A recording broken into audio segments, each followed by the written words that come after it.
Бокстан әлем чемпиондары елге оралды. Оларда елорда халықаралық әуежайынан бір топ жанкүйер күтіп алды.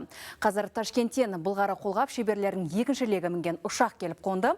Толығырақ студиямен тікелей байланысқа шыққан әріптесім Асылбек айтуға дайын. Асылбек, сөз өзіңізде.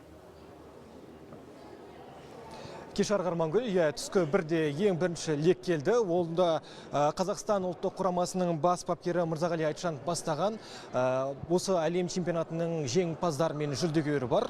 Яғни нақтырақ айтқанда Асланбек Шынбергенов, сондай-ақ Махмуд Сабырхан және әлем чемпионатының күміс жүлдегері Дулат Бекбауов келді. Жарыстан алған әсерлерімен бөлісіп, алдағы жоспарларымен бөлісті. Ұлттық құраманың бас бапкері 10 жылдан кейінгі қайталанып отырған нәтижені көңілінен шыққанын айтып өтті. Одан бөлек чемпионатқа боксшылардың іріктеуі өте қиын болғанын айтты. Өйткені бәсекелестік, сонымен бірге боксшылардың да көп болғанын айтады. Олардың ішінен тек қана мықтылары, сонымен бірге ішіндегі жас дарындылар ғана таңдалып алынған екен. Олардың сонымен бірге осы жалпы біріншілік жеңімпаздарына Айбат ұйымы тарапынан бірінші орындарға 200 мың ақш доллары, екінші орынға 100 мың ақш доллары берілген болатын. Одан бөлек мемлекет тарапынан әрқайсына алтын жүлде алғандарға 15 мың ақш доллары, ал күміс жүлдегерлерге 10 мың ақш доллар беріледі. Сонымен бірге Қазақстан бокс федерациясының басшысы да бұған дейін жеңімпаздарға 100 мың ақш долларын беретінін айтқан еді.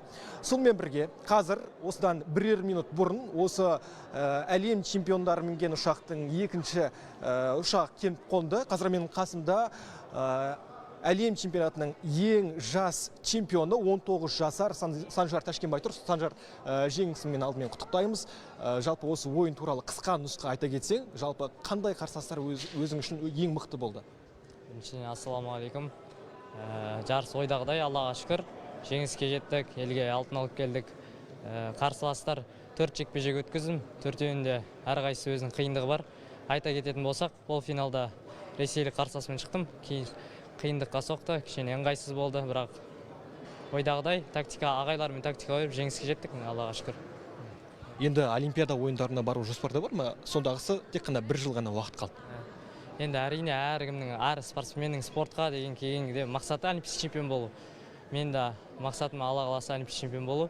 Енді бағымды сынаймыз, бақ жауам, ат жауама дейді. Енді адам деген емес, Аллан деген болады. Енді әрекет жасаймыз, бақ етеді. Санжар, енді білеміз, сенің салмағың Олимпиадада жоқ. Жалпы енді басқа да жаңаға сенің осы ұлттық құрамада болған Махмуд Сабырхан бар, Сәкен Бейбосынов та осы келесі жылғы болатын Олимпиада ойындарынан үміттілердің бірі. Сен де өзің салмақ ауыстырып, осы Олимпиадаға қатысуды жоспарлап отырсың ба? Әрине, ағай, мен о жағын енді келісеміз, әлі дұрыс талқылаған жоқпыз. Елі бірге алысатын ойымыз бар. Алла қаласа, сол жоспарларымыз бар. Көп рахмет саған, тағы да сәттілік тілейміз. Әлемдік жарыстарда топ жаруыңа шын жүректен тілектеспіз.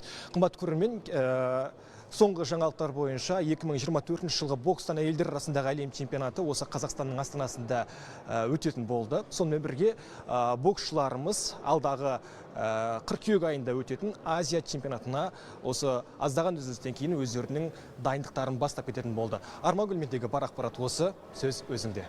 Рахмет, Асылбек.